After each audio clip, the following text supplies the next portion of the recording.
It's Wednesday at 5 p.m. Eastern, so you know what that means. It's time for another episode of Hashtag Event Icons, presented by Endless Entertainment, the show where you get to ask the icons of the events industry anything. So, you might be wondering, how do you get to ask questions? All you have to do is use the question panel on the right of GoToWebinar to submit your questions. Or you can hop on Twitter to submit your questions with the hashtag EventIcons. We'll be answering your questions live during the entire show. Before we get started, the more people we have watching, the better conversation we can have. So please help share hashtag EventIcons on Twitter and Facebook. Just tell your friends to watch at www.event-icons.com. Now, without any further delay, this is hashtag Event Icons with your hosts, Will Curran of Endless Entertainment and Laura Lopez of Social Tables. Oh, yeah. So, unfortunately, Laura's not here today, so you guys are stuck with Mr. Will Curran, but that's quite okay. After a week off, and huge thank you to Brant for hosting last week. We are back and ready to rock, and we have an amazing topic. I've been looking for this episode for a very long time. These guys are so busy. We had to schedule them so far in advance to make sure that we had them on the show, but really excited because today we're talking about event industry media.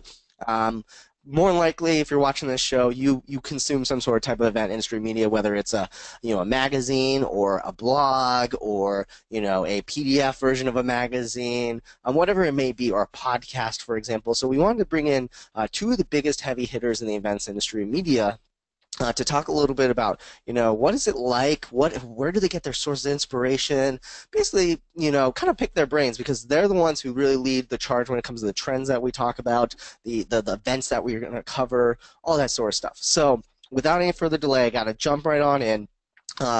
First man of the hour is Mr. Adam Parry from Event Industry News. Adam is an amazing guy. We actually formally got to officially meet at IMEX after doing a little bit of work back and forth over the last year or two, and it was just so exciting. Adam's an awesome guy, really, really cool. And Events Industry News is kind of like the over-the-pond, covers all the major stuff that's basically happening in the events industry.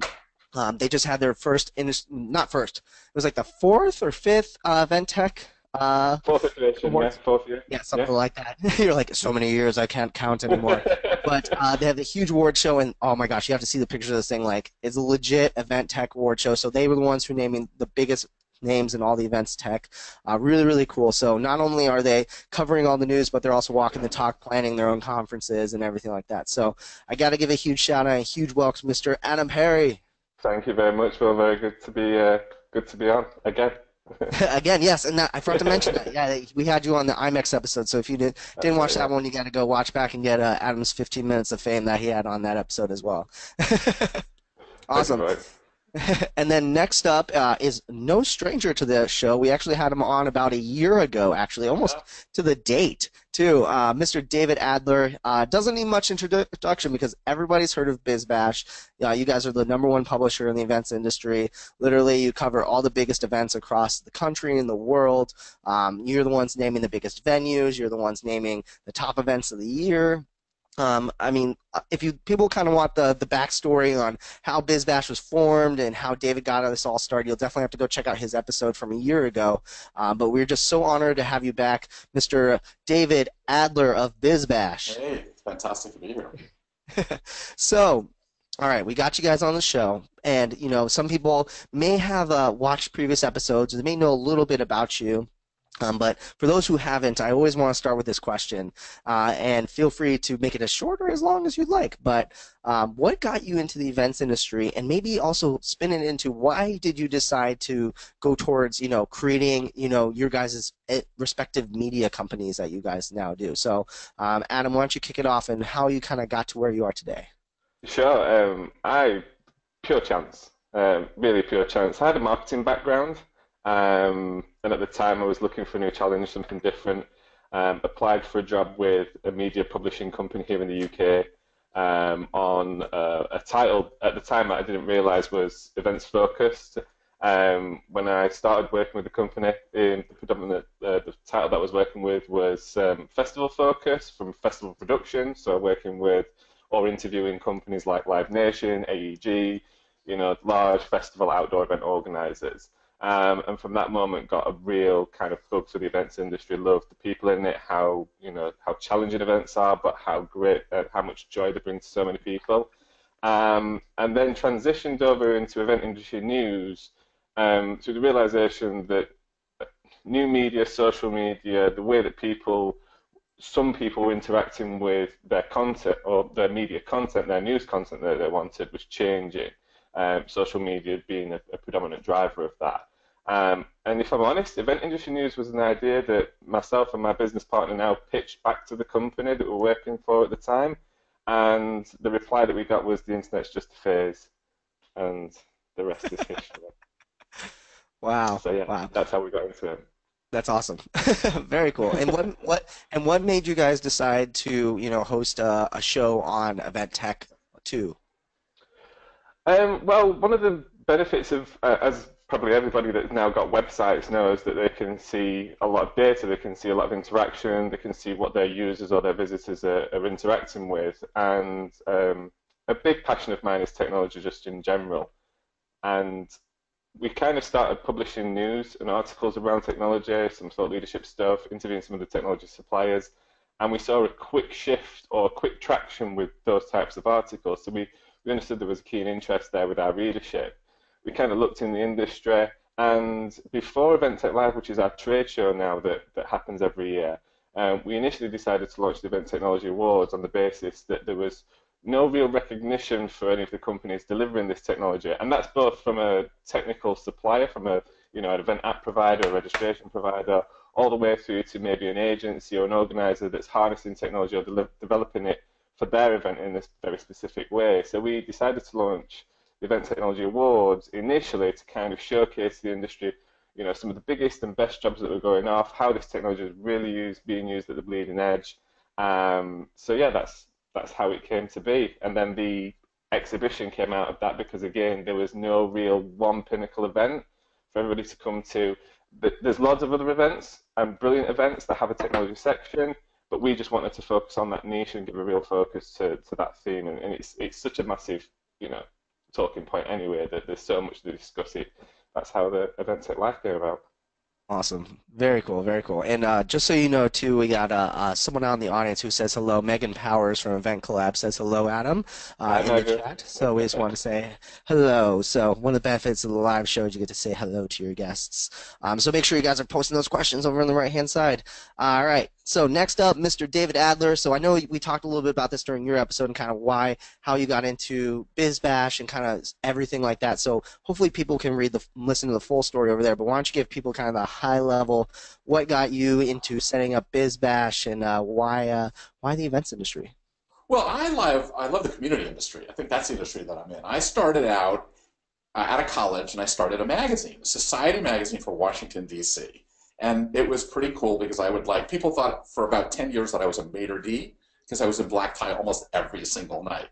And what was interesting about it is that all these big shots, the senators and the politicians and everything, they all talked about events because a politician's number one skill set is event planning. And I really learned that event planning is like one of the centerpieces for collaboration in anything that we do. So when I was at a big corporation at Parry and Macmillan, the end events were what really moved the company, that changed people's behavior, that created the thought leadership because people actually talk to each other at events. And so I started Bizbash after being head of corporate communications for a company called Parry Media, which owned 350 magazines. And I was spending millions of dollars on events, and there was no real marketplace. You just called your friend and said who did what. And I was using this guy named Robert Isabel, who was a event organizer. He was like a big event designer in New York. And I would argue with him over how many trees at the 50th anniversary party, and each tree was $100,000.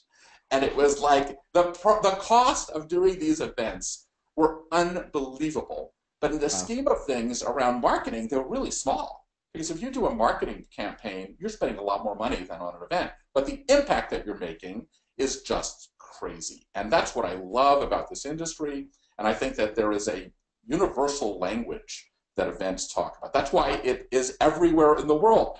we're doing the same thing that everyone else is doing. This is translating everywhere, no matter, everyone talks about music as an international language. Events are an international language.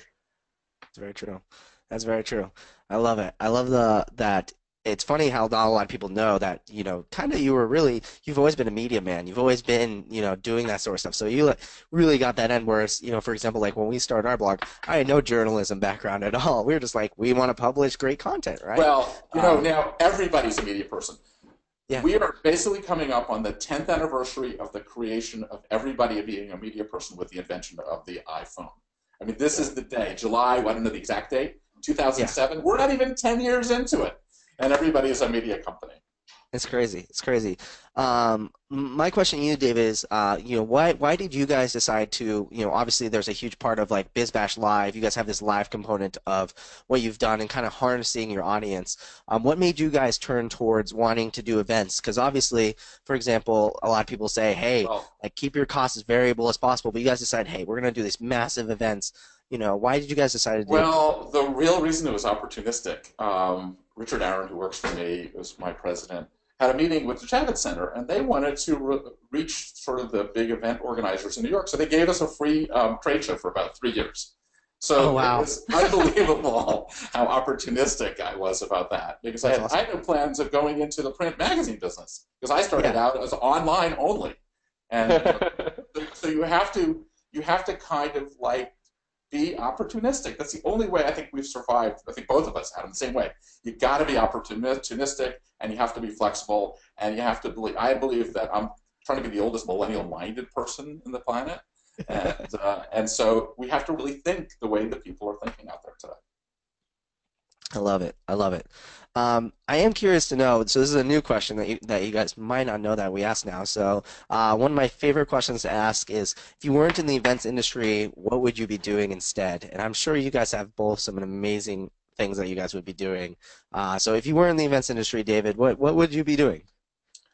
I would be doing the same type of thing. I started something this last year called Collaborate America, which celebrates the art of people working together, because I think all event organizers are really collaboration artists.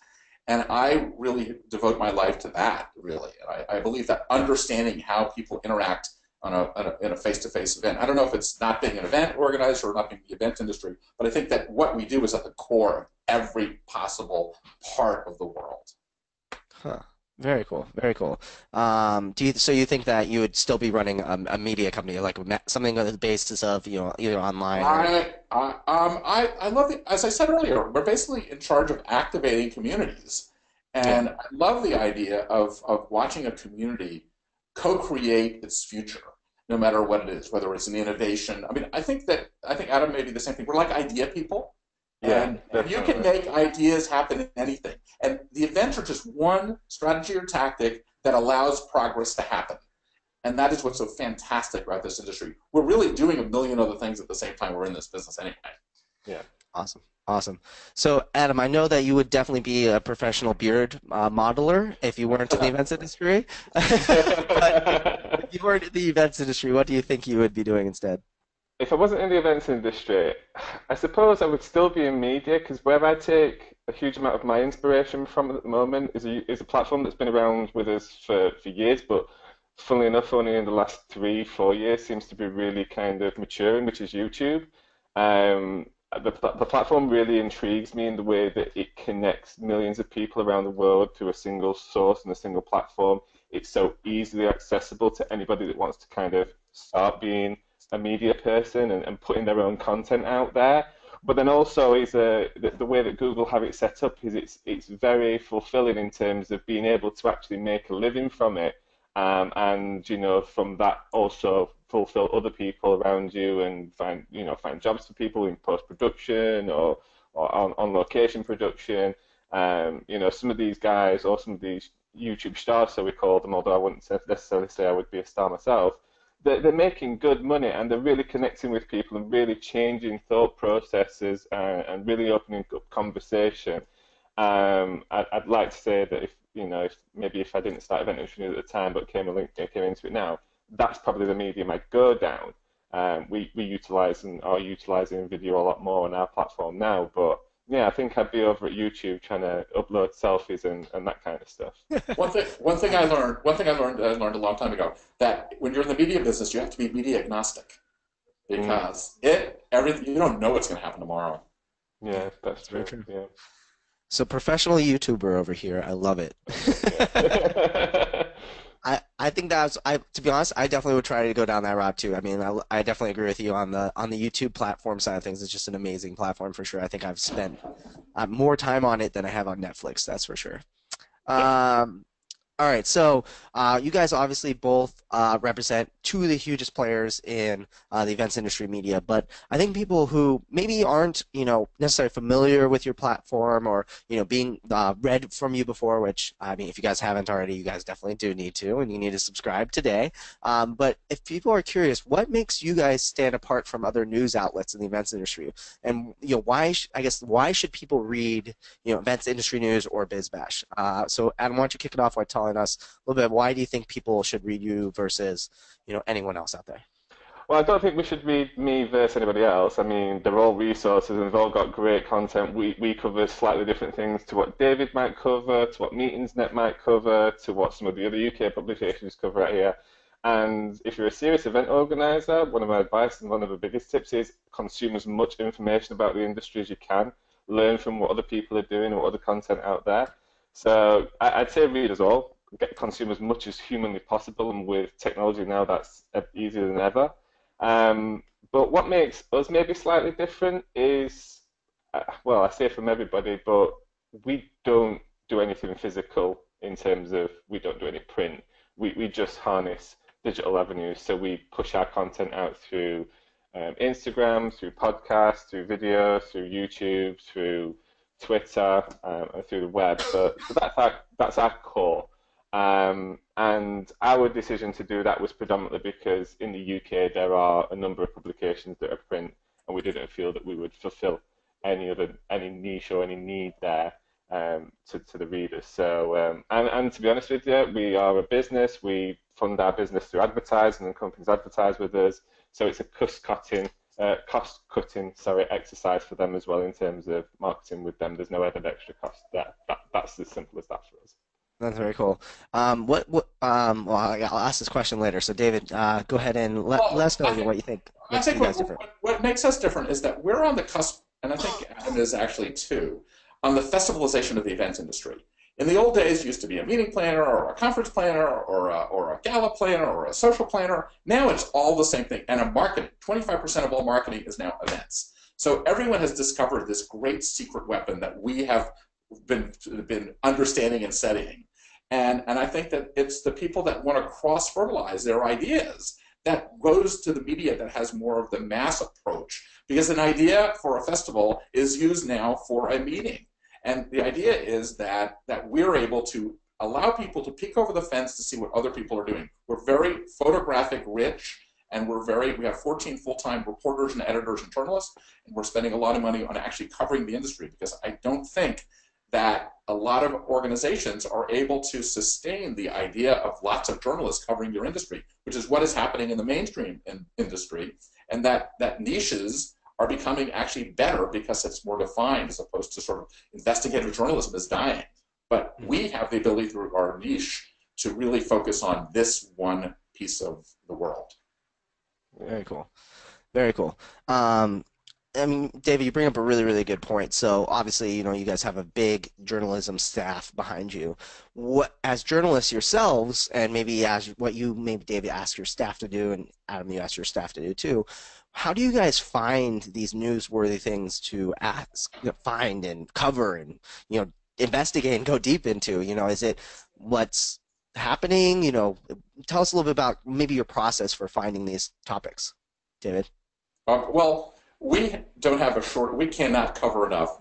We're in the most dynamic business in the world. It's changing literally every single minute. So there's something new to cover every single night. In fact, there's like 1 million events happening in New York, in the U.S. a year, let's say. I mean, I don't even know if it's that many. But we just don't even have to. We just have to open our door. And look, I always believe that everything's in front of your nose. And so you don't really have to go that far, but you have to be smart about what you say about it and what you see and how you observe it. That's true. That's very true. Adam, what about you? How do you guys, find what to cover? It's very much the same as what David said. In terms of just our process, we have a huge amount of information sent to us just in general through PR companies, direct from organisers, direct from suppliers. So you get a lot of information, you go through and you filter that and decide what is on trend or what might be coming up and what might work for any type of news article or feature that we're covering. And then I'm a strong believer in talking to the industry, getting in there, whether that be via social media or like we did at a trade show event, and just seeking out interesting articles and information and people. And generally it starts with people for me, because those who have an interesting story to tell can generally translate that into good content for our readers. So that's the way that we do. And then with, some of our journalists or some of our freelancers that we work with, we set them down a kind of specific, I suppose, theme of topics and content, but then give them the freedom to do exactly the same, which is go off and kind of direct that content based on what's currently happening in the industry or the conversations they're having with organisers, suppliers, etc. Awesome. I think one of my favorite shows on TV is Newsroom. Well, was on TV. It's not, doesn't exist anymore. But it talks a lot about like how does a television news channel be able to provide accurate and informed news broadcasts, right? And one of the biggest things that they struggle with during the first season, no spoilers or anything, but is this balance between advertisers and covering the news in the right way. How do you guys find that nice balance without it basically becoming like advertising fueled? Obviously, you guys aren't like necessarily the same thing as Newsroom, where you're providing a public service. Well, I guess actually, we are. We feel that we are. We have a church and state policy. I get advertisers calling me up and yelling at me sometimes because we're trying to tell the truth. Because ultimately, all you have is your reputation at the end, and journalism is not content. That's the one big thing, that we think that journalism trumps content in over and over and over again. So can you tell me a little bit about that kind of that you're saying, like the church and state policy that you kind of have? How do you negate that? Like how do you move around and still provide like that great public service, but also making sure that you can still keep your your site and your the magazine and the events all aboard? Our editors, I couldn't hire editors in New York City if I was compromising my content or my integrity in any way, shape, or form. We do have sponsored content, and we do identify it as sponsored content. But anytime an editor writes a story, there is no direction given to them other than maybe we're going to go down this direction, we're going to go down that direction. But in order to be, that's what's missing in today's world. I think Adam and both of us are doing that we have to maintain our integrity. That is a fight to the death right now, actually. We have the same as David. We have certain content, such as our guides, etc., that we, openly admit that some of it is feature-sponsored content and give the opportunities to the suppliers to work with that. Certain companies that work with us on campaigns, we will try and tailor content around them, but predominantly make sure that the reader understands that that is content that is part of a larger marketing package.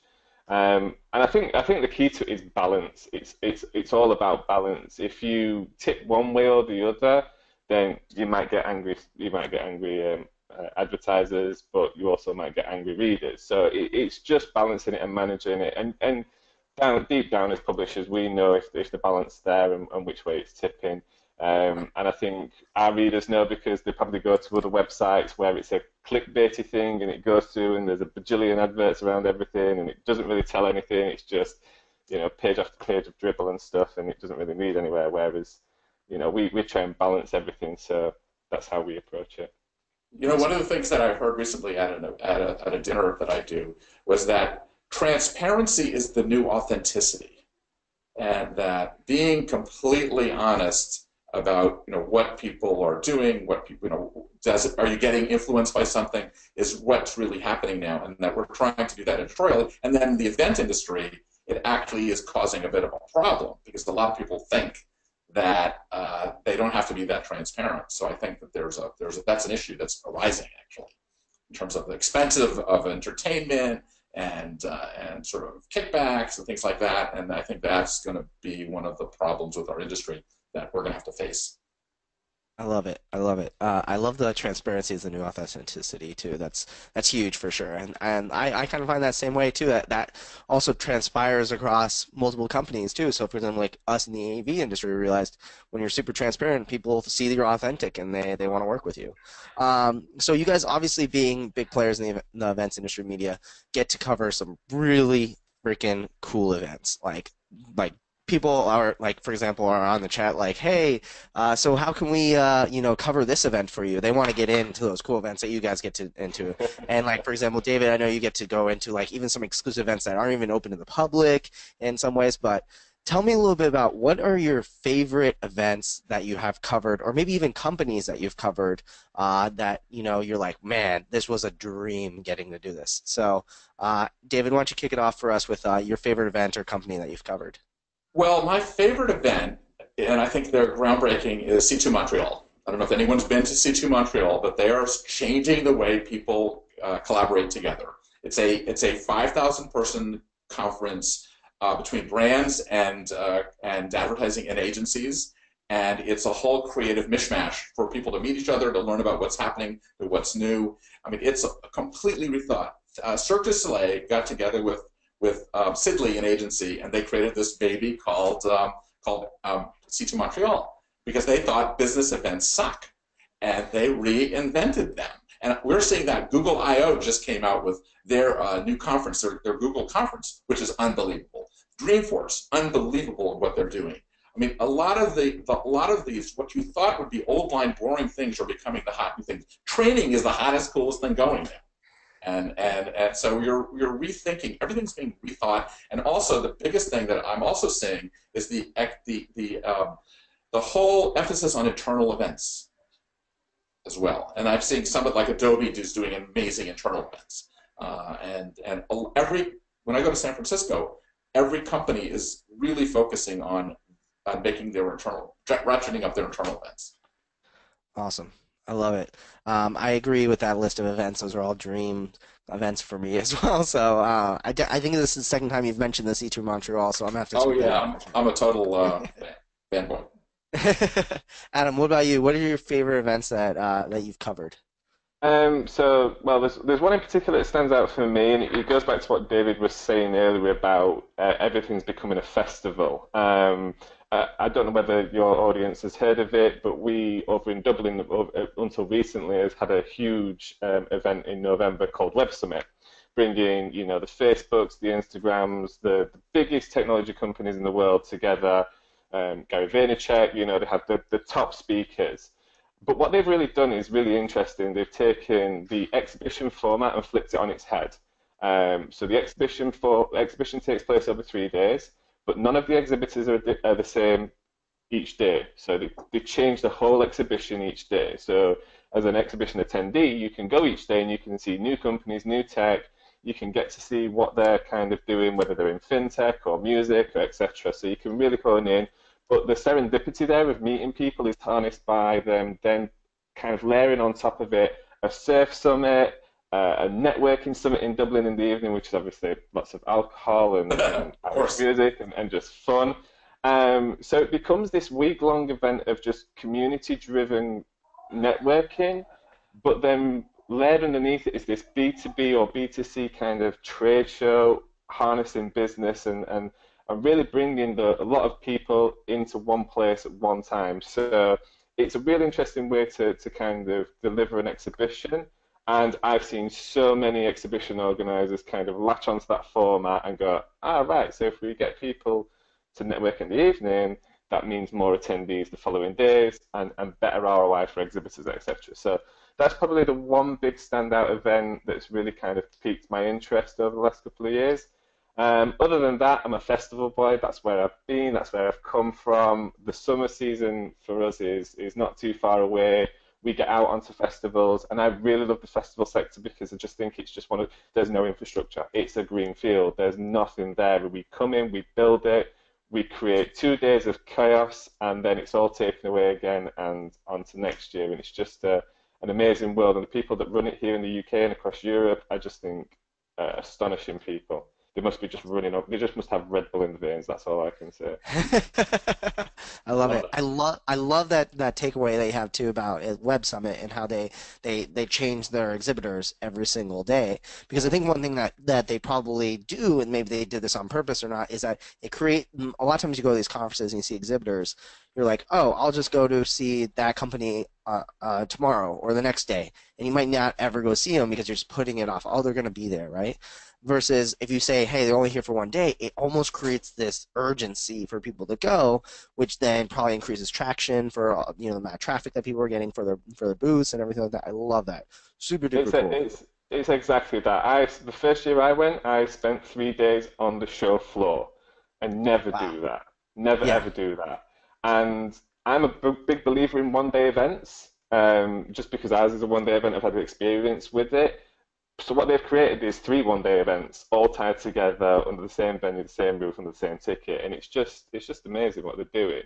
So cool. So yeah, take a look if you've not seen Web Summit. Go online and have a look at it. Awesome, awesome. And then you said you're a festival guy. What would you say is your like favorite festival if you had to pick one to go to for the rest of your life? Wow, that's so hard. I know that was gonna Uh, be the hardest question to ask.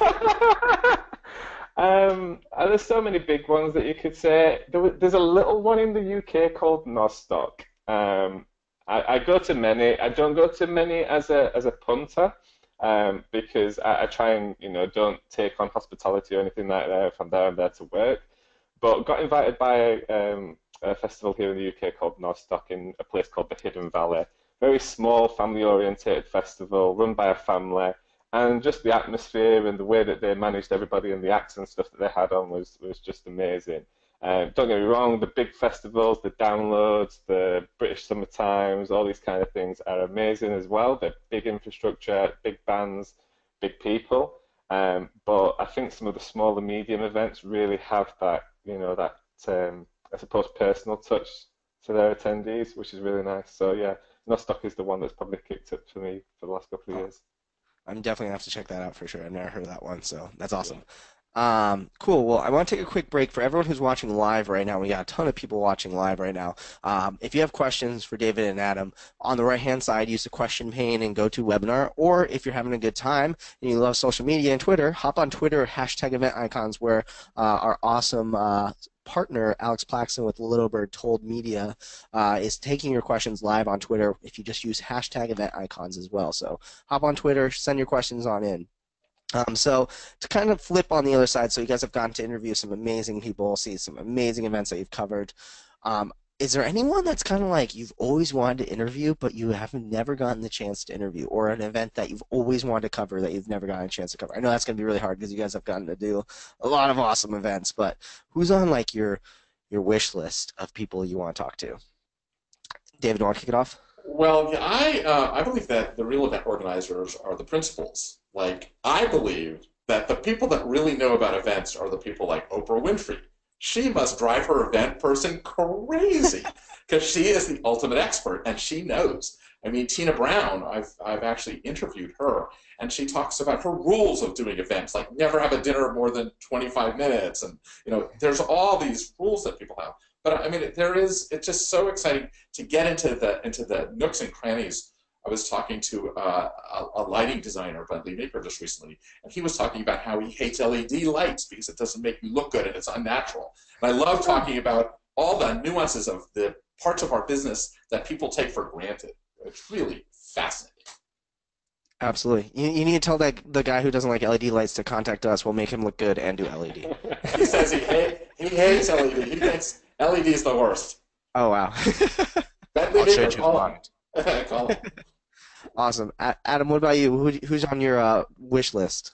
This is so hard. I suppose the one person that I think is probably or part of the biggest event organisers here in the UK is probably the Queen, the royal family.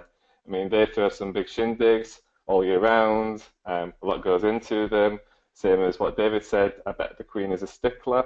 So yeah, just really interested to see or speak to her and her, events team and how they really roll out their events. It's not something I've done. I don't believe it's something anybody else has done. I think it would be a real coup. But yeah, that's the kind of Adam, I got to tell you, my friend who is the chief of protocol has this great story about how when she took Barack Obama to visit the Queen is her own chief of protocol. She controls everything. That's what I imagine. There's nobody telling her what to do. No way. That's awesome. Well, hopefully we will someday be able to get you guys in front of your wish list, people that you want to interview. If We actually anybody got out there knows that can hook me up, do it. yeah, please. If anyone's out there has the connection, you know, what do they say, 6 degrees away from Kevin Bacon, or 5 degrees now, right? So we actually have a really great question from the audience. For someone who is looking to get into becoming, you know, involved in media, whether it's event industry or not, you know, obviously you guys had to start out somewhere, right? You guys weren't always able to, you know, knock on someone's door and say, hey, we want to cover your big event. How would you go about interviewing someone who's famous or well-known when you're just getting started? Do you have any good tips for getting in front of that person's calendar, they ask? I think you just have to start. It's as simple as that. You have to start somewhere. You know, when we started Event Industry News, although we had a bit of a background in the events industry, we started with no readers, no Twitter followers, and a lot of companies and a lot of organizers will look to those figures for credibility because they want to see an audience there in terms of who you are.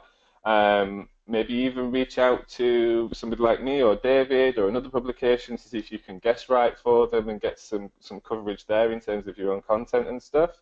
But yeah, and ask, you know, get in touch with the PR or the media company that works with the act or the person that you want to kind of get in front of. But always, above everything else, always be ultimately professional about it. But I would say, if you're going to meet with one of us, make sure you've done something in your life that shows that you really want to be in this business. Because the last thing you want to see is a person that has not, you look at an empty resume. You got to volunteer when you're in junior or high school and show that you have that gene for doing something and you're passionate about something, whether it's computers or events or whatever. That we want to see that spark of that's a future superstar. And I'm willing to talk, at the risk of getting too many calls, I love talking to young people about their careers. Because what happens, this is a business you cannot scale. You can't just like do it on a spreadsheet and have it happen. People have to actually manage these events or else they go off into a ditch. So I'm finding every time I talk to a young person, 5 minutes later, they're working for a big company or an organization or they're doing something. So it's what's great about this business too. That's a magical tip. Just talk to David Adler and he will get you a job. I was going to say, like, do you guys have any sort of tips for how people maybe want to get their feet wet? So let's say there's someone out there that's maybe done event planning for a couple of years, but they've just found this passion of writing and that they love to do it, and they maybe want to move towards journalism. How would you recommend that maybe someone start to get their feet wet? Should they jump in trying to get involved with media companies? Should they, you know, what are your kind of thoughts on getting started at being a journalist in general? David, do you want to start? My feeling is, be like your own media company and show that you can do it. Show that the number one problem with journalists is that they can't write sometimes, and you have to be a good writer in order to be a good journalist. And so writing is the best way to become a journalist, to get into a media company. I love it. Yeah. I would totally agree with what David said there. I think there's new forms of media that you don't need to have a journalistic background for, whether that be video content, social media, and all that kind of stuff. But yeah, I think David's right. If you want to get into real journalism and really write, then repetition is the best way. Or the other thing that I do, like every holiday, I go on lynda.com and I try to learn something new. So I became a podcast crazy person and listened to everything I could about podcasting for like 2 or 3 months. I learned Final Cut 10. I sat there and I did it for days after days. I learned WordPress when it came out. I mean, you have to be curious and you have to add something to be hired to do something. Yeah, absolutely. I love that you have to be curious too. That's a big trait that we look for when we hire people is you have to be naturally curious and, you know, naturally wanting to learn and grow. Because, you know, the worst thing that you want is an employee who requires, like, hey, you have to learn how to do this, and that's the only way they will grow is by you forcing trainings on them, right? You want them to just kind of naturally grow on their own, and that's how they become indispensable, right? Yeah. So next question we have actually from the audience is, what is one event that doesn't exist that you wish existed? Ooh, mind blown. It doesn't exist, but you wish it existed. Isn't it? If you can think it, it can be done. Um, Yep. I don't know. Maybe an event in outer space. That'd be really cool. Ooh. That's a good one. That's a good one. I've got a list of like 15 that I want to do. Um, He's ready to and, go. and, He's and like, I don't know "Ooh." if I want to reveal those here today because Just for now. Well, you have to bring David on as the co-event planner if you steal one of his ideas out there. Do you have any one of them that you want to well, share? I have one that actually I'm going to do, and I believe that there is a passion point around conferences that there is not a conference for conference really geeky conference people, Ooh. because the idea of Define doing geeky conference someone that person. someone that like really gets off on like picking speakers and creating like content for like a TED conference and making sure that the people that are actually at the conference talk to each other in ways, but the whole process around it, not the topic, but the conference of conferences. And Ooh. I'm actually starting something called Conference Con.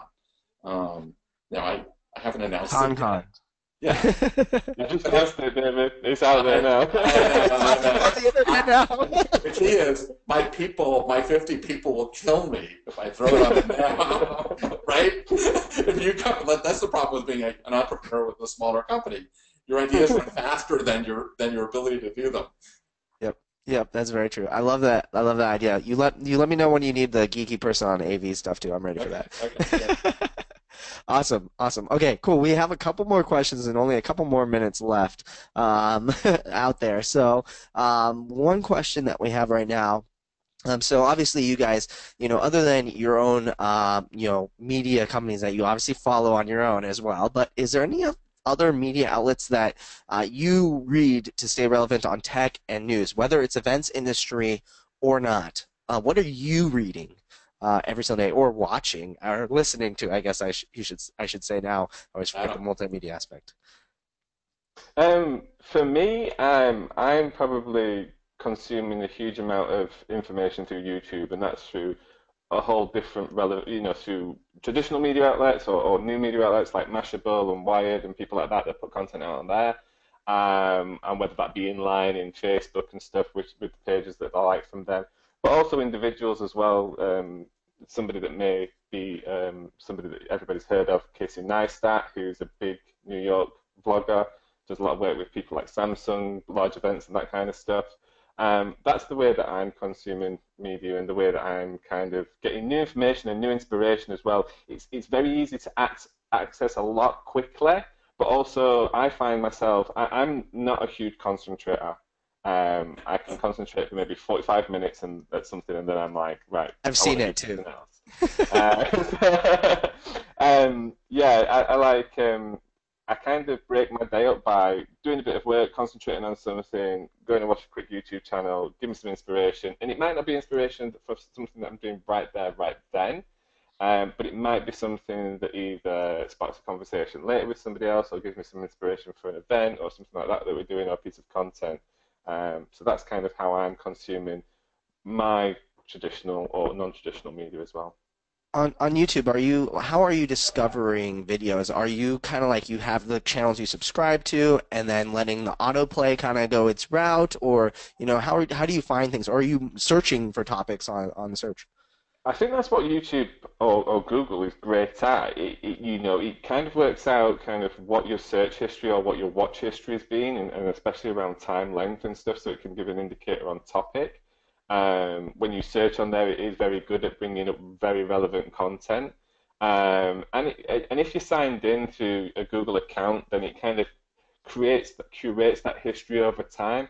So now I'm in a position where I go into the YouTube page and it comes up with kind of what you should watch, and it's kind of what I already want to watch without knowing it. So it's great, and that's ever evolving because I'm searching for new content. At the moment, I'm really into this new idea of ketogenic diets and stuff. So I'm kind of searching on stuff like that, and all of a sudden I've got all this content in front of me that's free to access, and it's just there by interesting people, and you can kind of get a difference of opinions and stuff. So I think it does. I think the platform essentially does it for itself. I wish we could have that technology behind event industry news. So when our readers come on, all the content's just there that they want already. And maybe it's something we'll get to in a couple of years. But yeah, the technology is really clever. I'm waiting for that WordPress plugin too, so I'm ready. Call I it love it. serendipity, yeah? Like it just works out what you want. Yeah, awesome, awesome. What about you, David? What are your So, like go-to so, media outlets? I've become a huge podcast fan, huge, because it's like it's your secret weapon. Because all of a sudden you're listening to something and you go into your office the next day and you say, "Do you know about this?" And nobody knows.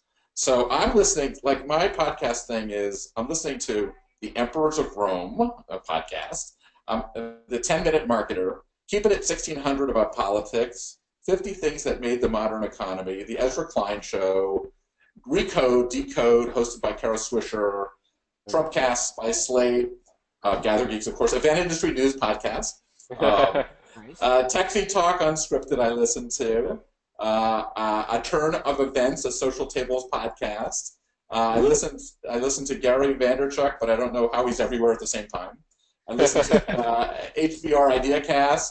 I listen to We Study Billionaires Investors podcast. Alex Gladwell, David Axelrod, TED Radio Hour, Tim Ferriss, and my favorite one, every Sunday I listen to the Twit stuff, twit.tv. Yeah. This Week in Tech. That's that's my kind of go-to thing, and I read the newspaper every day. I'm a news junkie, so I've like been obsessed with this Trump stuff. And but it's so consuming media. I'm better at consuming actually than putting out my own social media actually. I love it. I think I'm the same way too. I consume more than I share, and that's why I have people on my team that I'm just like, hey, post this in a Slack channel. You get to share it and figure out how to get it out there. I just find it. One big recommendation for all those who are listening right now. I mean, obviously, there's so many publications. I mean, David just literally named off a million podcasts for you to listen to. A really great tool that if you have too many news sources you're trying to stay on top of, but you want to try to stay on top of all of them, is use this thing called an RSS reader. RSS reader, something like Feedly. That's Feed, Feedly is my favorite one. And you just basically enter all your blogs in there. You can categorize them, and then every day I just go in and I scroll through all my things. And once I've scrolled through them all, they all get marked as read. And then I'm like, cool. And I just do that once a day, and that's how I stay on top of all my sources coming from there. So that's a recommendation. If you're getting too many email newsletters, you're getting too many, trying to click on a million different tabs and things like that, grab an RSS reader to bring it all together. I'm a big fan of Pocket for saving content. And Pocket, yes.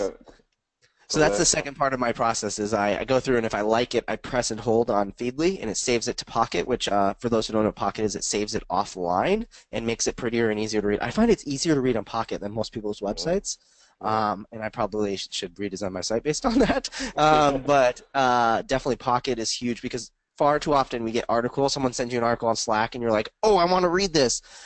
But you don't want to get distracted from the work you're in. You can just save it in a Pocket and everything like that. So making sure. By the way, if you are wondering about all these resources and stuff, we're going to be posting all of these in the show notes afterwards. So don't worry if you're missing out on some of them. All right. So we got a couple minutes left. So I want to end the show on my two favorite questions I love to ask. Obviously you guys have planned events on your own. You guys cover so many events already. If you had to pick one tip for 2017, I guess that's where we are now, that people need to know for their planning of their events, what would you recommend for people? Your one tip for planners in 2017. David, kick it off. Oh my God. My one tip for planners is flexibility and curiosity. And don't be too stuck in the ways you have done things in the past, because it's all changing, and you can look it up and you can get ideas from other people by asking them. Awesome. I love it. Yeah, Don't get stuck. My tip's kind of twofold. Kind of go to it, we touched on it earlier, which is consume as much information as possible, see what other people are doing, different parts of the world, and just because you deliver, let's say, conferences, don't think you can't learn from festivals or exhibitions or launch parties from brands and experiential stuff. But at the same time, don't be distracted by what they're doing. Remember what you're focusing on and what your deliverables are, because it's easy to kind of try and really, shoehorn a lot of different things into an event without really thinking about actually it's just about the attendee and what the attendee is going to get out of it. So yeah, look and explore, but don't forget the kind of targets of the event. I love it. I like how you like said, "Go free." Wait, don't go too far though. I love it. Awesome, awesome. Cool. So I want to end this show. I know you guys are full of a ton of resources. Obviously, David just listed off his like top 20 million podcasts that he has. So I know you guys are full of resources and you love this stuff as much as I do. So I'd love to know, and I'm sure everyone watching right now, what are your favorite resources that you want to share? So let's start off with if maybe you want to talk a little bit about where do people find you, where are you guys publishing and cool projects you're working on, and then share anything cool, apps, gadgets, scuba masks, anything cool that basically you want to share with the whole world for them to check out. So why don't we kick it off? Adam, you want to let us know what your favorite resources are?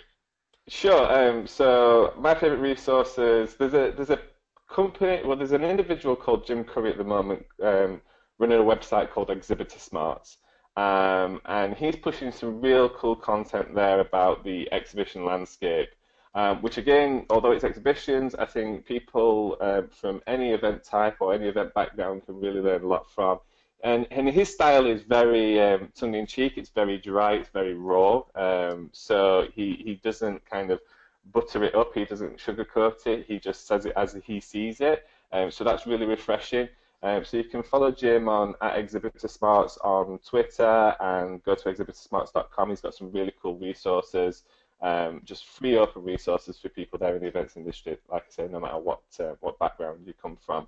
For me, obviously, Event Industry News is a resource.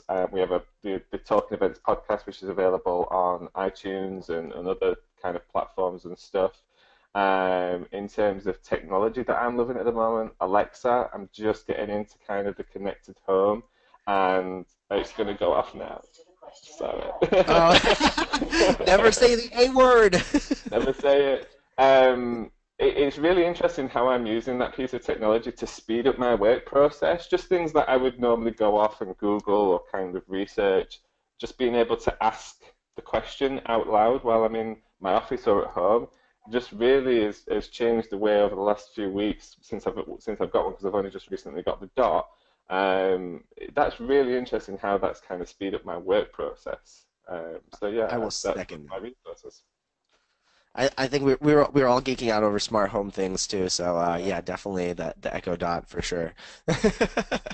Awesome, David. What about you? What are your like favorite resources, apps, gadgets?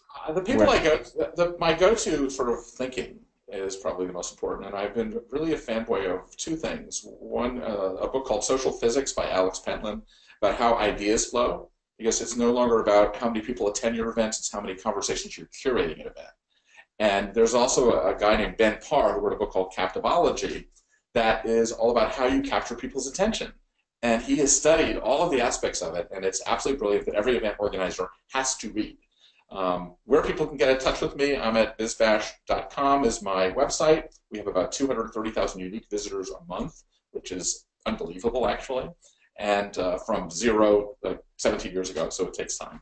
My email address is dadler@bizbash.com, and I think that the best technology, the best thing to do is actually take your hand and shake someone else's hand at a party and say, hello, my name is.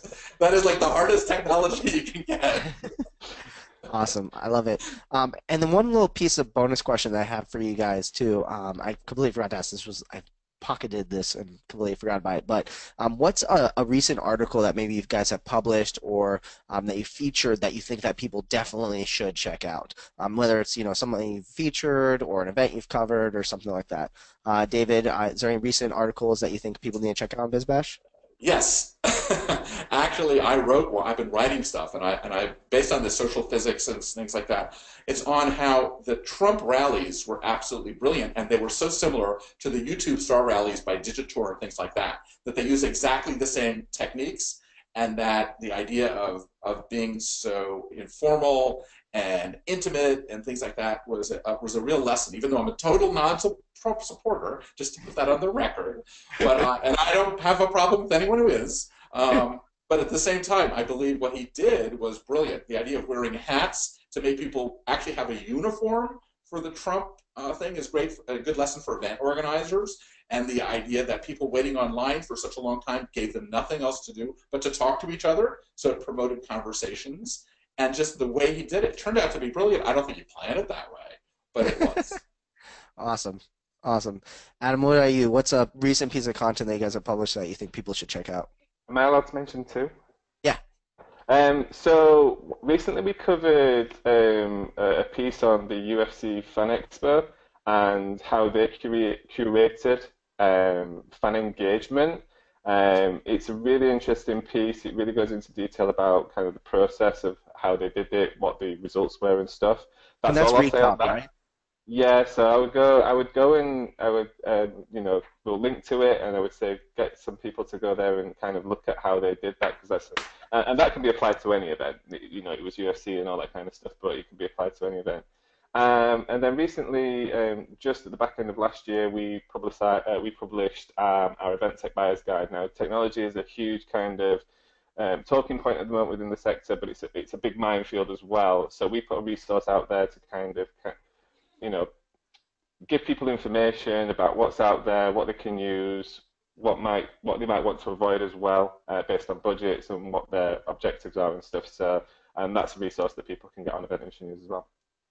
Awesome. And I know there will be continuous amounts of awesome content coming from you guys in the future as well. You guys are just, I mean, I'm a huge avid reader of all of you guys' stuff. You guys are in my feed, Lee. I read you every single day. So definitely a huge fan for sure. Well, we're getting to the end of the show. So I want to give a huge, huge thank you to my amazing guests, Adam and David. You guys have been such an honor to talk to. So cool getting to see inside the minds of all the things that I read every day and that everyone I'm sure tuned in right now listens to and watches every single day. So huge thank you to you guys for being on the show, and so excited to have you here. No problem. It's been brilliant. Awesome. Well, we're going to close out the show, so make sure next week you guys tune in. We'll have another episode again every single Wednesday. We're not going away anytime soon, so be sure to check it out. We have an amazing lineup next week as well, so definitely be sure to check it out. But we're going to get out of here. Enjoy the closing music, and we'll see you guys all next week. Thank you for joining us for another amazing episode of Hashtag. To catch the transcription and all of the resources mentioned, head to www.helloendless.com/blog. This week's episode will be posted and available by next Tuesday. Also, let us know what you thought about this week's episode. Share your biggest takeaway and join the Twitter conversation sponsored by Alex Plaxton and Little Bird Told Media. Just tag your post with hashtag Event Icons. We'd love to hear from you. Thank you again for joining us. We'll see you next Wednesday at 5 p.m. Eastern, right here on Hashtag Event Icons.